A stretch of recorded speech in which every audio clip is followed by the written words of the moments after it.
Expecto Patronum. Da, da, da, da, da, da, da, da. Hello, Harry Potter fans, and welcome to my review of the third film in the Harry Potter film series, Harry Potter and the Prisoner of Azkaban. Released in 2004 and directed by Alfonso Cuaron. Yes, not Chris Columbus. Alfonso Cuaron would take on the reins of the third Harry Potter film, as this one delves into a little bit of a darker territory. So, The Prisoner of Azkaban, I continue the Harry Potter reviews in the build-up to the new film, Fantastic Beasts, The Secrets of Dumbledore. And The Prisoner of Azkaban, let's dive in. So the plot of The Prisoner of Azkaban is as follows. Harry Potter, Ron and Hermione return to Hogwarts for their third year of study, where they delve into the mystery surrounding an escaped prisoner who poses a dangerous threat to the young wizard. And adding to that, Harry discovers a lot of personal revelations surrounding his parents that will change the way he feels about certain people, shall we say. So, The Prisoner of Azkaban. Well, you know, the first two movies were absolutely incredible. I love both of them. And in my opinion, there are no bad Harry Potter films. I think all 8 of them are just wonderful. They are terrific films, and they have told the story beautifully. Yes, they're not quite similar to the books, but they are adaptations, and I appreciate the difficulty in making these books into films, and I think they've all been consistently good. The Prisoner of Azkaban is no exception. This is not my favourite film of the franchise, but I do have to say this is a beautifully directed film.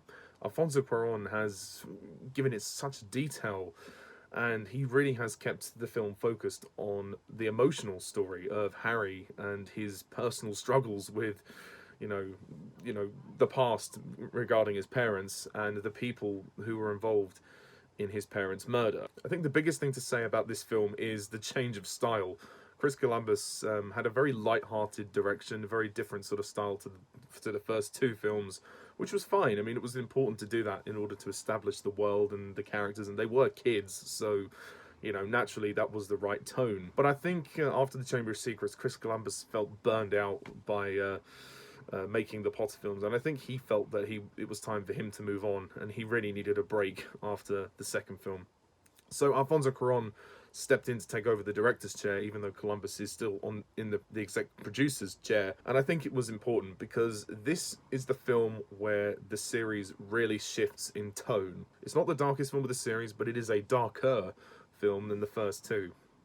And I really appreciate The Prisoner of Azkaban going into more mature territory, especially as the kids are getting slightly older. I mean, they're teenagers now, so it's all fitting. I think the Dementors in this film are done beautifully. I think they're very scary. I mean, there's that very chilling sequence where we're on the train and everything freezes over, everything goes cold, and then you see the hand opening the train door, and then it kind of moves over very closer. I mean, the Dementors just really creep me out. They're some of the creepiest monsters in Harry Potter. And the concept behind them, that they basically suck out your souls and leave you nothing but your worst living fears, I think is very interesting. And so much about The Prisoner of Azkaban is, you know, coming of age. You know, Harry has to step up and really stand on his own 2 feet and learn to confront his fear. And that is such a great message for this story. I think the story is arguably the most beautifully told of the story. I mean, obviously it's a piece of the massive story, which is Harry Potter, but this third act of the story is beautifully told, and I can't fault that. That being said, I do have a couple of issues with The Prisoner of Azkaban. They're not major issues, but the first issue is this. Why on earth are they playing Quidditch in the thundering rain? I understand that for the story purposes, it was to show Harry breaking his broom, the Nimbus 2000, and obviously that led into him getting the firebolt at the end. But why would they even hold the match in such extreme weather conditions? I mean, they cancelled the match in the second film because people were being petrified, and that wasn't even a rainy day. So I think the logic behind the Quidditch match in this film is ridiculous, and it is probably one of the weaker Quidditch matches in the series, just because it's pointless. It adds nothing. I mean, that being said, I'd probably take it over the Half-Blood Prince Quidditch match, but at the same time, it's not even much of a Quidditch game anyway. It's more Harry being chased by the Dementors, so yeah. And also, the very end of the film, when Harry and Hermione obviously have to go back in time to save Sirius and Buckbeak, Harry claims that he saw his dad conjure the Patronus. Well, I don't know what made him think it was his dad, I guess maybe because it was a stag or something. I don't know. It's kind of confusing. And then Harry realizes that he saw himself cast the Patronus. I guess wibbly wobbly, timey wimey, as they say in Doctor Who. But yeah, it's a little confusing as to why that is. So for those couple of reasons, The Prisoner of Azkaban is not quite as good as the first two, but it's still a really good film. That being said, the concept of the Time Turner is really cool. And the fact that wizards can actually travel in time, which is interesting. And this explains as well why Hermione has been appearing in pretty much every lesson, because she has gone back in time with the Time Turner to actually keep up with her studies. And this is focused more on in the book how stressed Hermione is about her studies, but in the film we do see one particular moment where she's had enough and she knocks the crystal ball out of Trelawney's hand and off the table, and it rolls down the staircase. So yeah, Hermione's kind of in a different place this time. Speaking of which, we do have a couple of new characters in this one. Professor Trelawney is hilarious. Emma Thompson plays her. She's this divination teacher, in other words, fortune teller, basically. And she's a very interesting character. She's quite quirky and quite funny. And that's the thing I think is interesting about The Prisoner of Azkaban, is that the kind of light-hearted elements of it are very quirky. It's got a very interesting, weird humour. The other new characters we focus on are, of course, Sirius Black, played by Gary Oldman, and the truth about him, well, it's interesting, because he's not the man who we think he is. But yeah, I think Gary Oldman gives a great performance, and we get to see a well-rounded character who's really suffered quite a lot from being falsely imprisoned, and then has to find a way to explain to Harry the truth. As well, we also have Professor Lupin, who's one of my favourite characters, actually. I think Lupin is easily the best defence against the Dark Arts teacher of the series, and he forms the closest relationship to Harry, and I think their relationship is very strong. And yeah, I think he's fantastic. And that transformation scene when he turns into a werewolf, whoa, that is pretty freaky. And of course, we have Peter Pettigrew. Yes, Peter Pettigrew, who turns out to be Scabbers. Yes, Ron's rat is, well, a character in this film. Yeah, after the 3 years, it turns out that Harry, Ron and Hermione didn't realise that Peter Pettigrew was Scabbers this whole time. And he was the one that actually sold Harry's parents to Voldemort. And more on that in the next film, but even so, it's a pretty interesting revelation. And that whole entire sequence in the Shrieking Shack is very dramatic. It feels a bit soap opera-y, actually, if you think about it. It's very domestic. You know, it's like, oh, who did this to who? Who killed who? Who did this to that? But I think it's interesting. I think Cuaron handles it in a way that makes it feel less over the top and sensationalized, like it does, say, in EastEnders or another soap. But it's basically a very dramatic confrontation where Harry learns the truth about, well, more of the truth about his parents' murder, which is great. It's a really great scene. It's so well directed, and once again, the sets and production design are absolutely fantastic. And yeah, again, the visual style of this film is very different. It's a lot darker. It's a lot more grim. It's a lot more bleak. It's a lot more murky.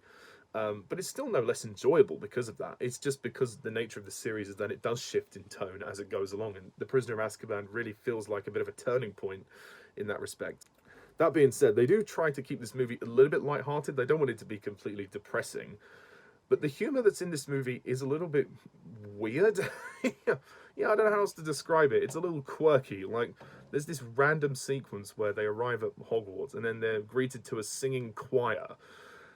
Yeah, pretty strange. I mean, it's funny, I'll give it that, but it doesn't really have a place in the story. And honestly, I was quite baffled by what the hell was going on with that sequence. And they're singing this weird Hogwarts song called Double Double Toil and Trouble, something or other like that. It's a little weird. There are some good light-hearted moments, like when Harry humiliates Malfoy and his friends by throwing snowballs at him. That's kind of fun.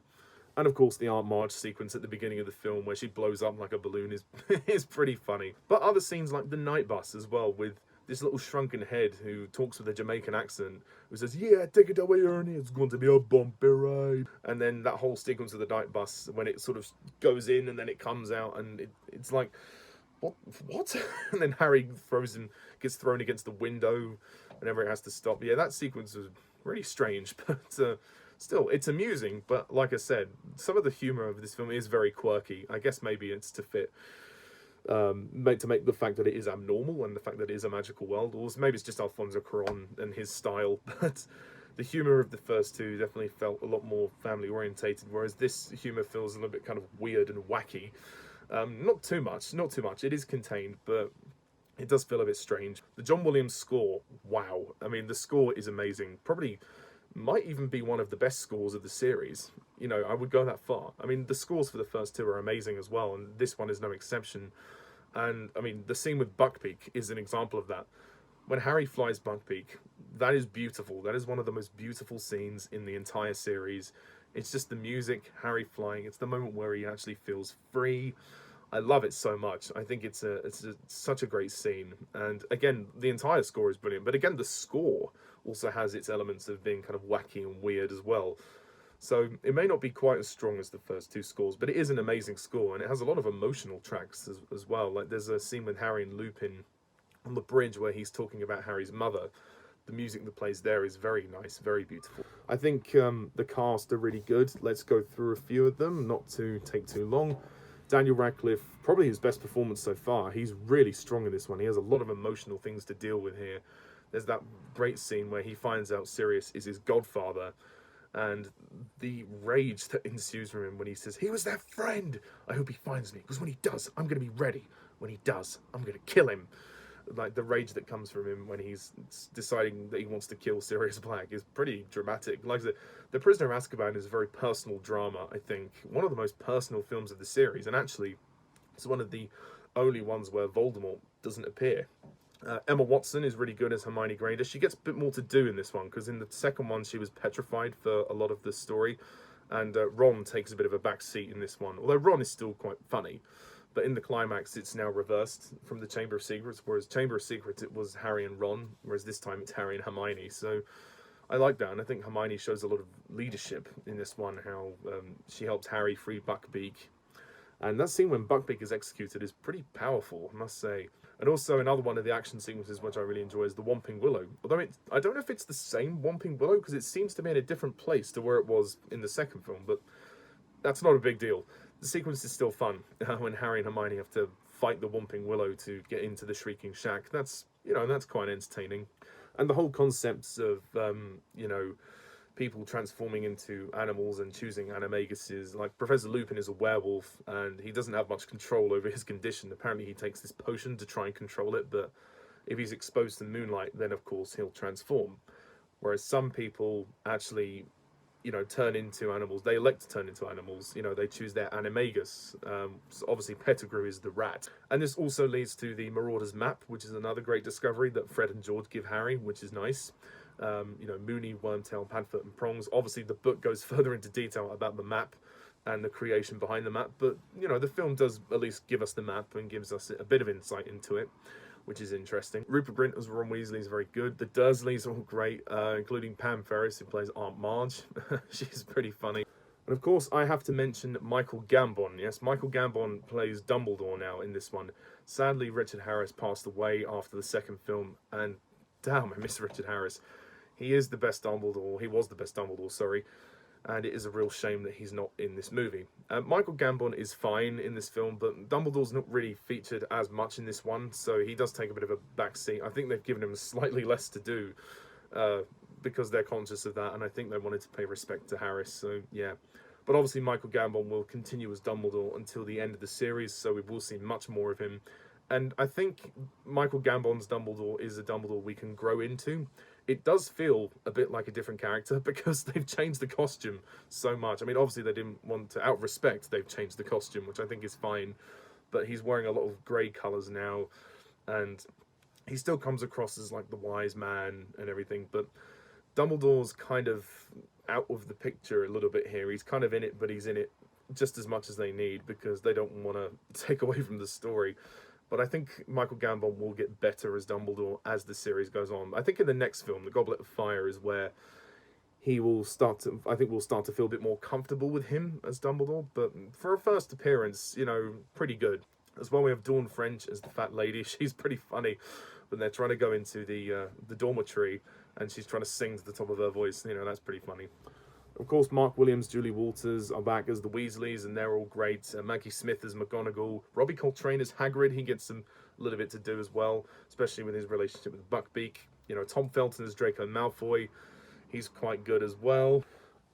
Other sort of quirky elements of humour are the boggart scene as well, where Professor Lupin is teaching them the spell Ridiculous, which was very amusing. So The Prisoner of Azkaban is a really good movie. It's very, very good. I think it's paced really well. It's a bit shorter. It's only 2 hours, 20 minutes, so it's a bit tighter than the first two. And I think it benefits from that. And I think it's arguably the most personal and most emotional film of the series thus far. The visual style of the film is very dark. It's much bleaker and not as sunny as the previous ones. But again, the innocence of youth is not there so much anymore. It's about, so much of it is about change, about coming of age, and I think the message about growing up is very much there and facing your fears. You know, it's all beautifully told, and I think Alfonso Cuaron should have stayed to direct another one because I think he's a really good director. But I do have a couple of problems with it, so I'm going to finish up by giving The Prisoner of Azkaban a 9 out of 10.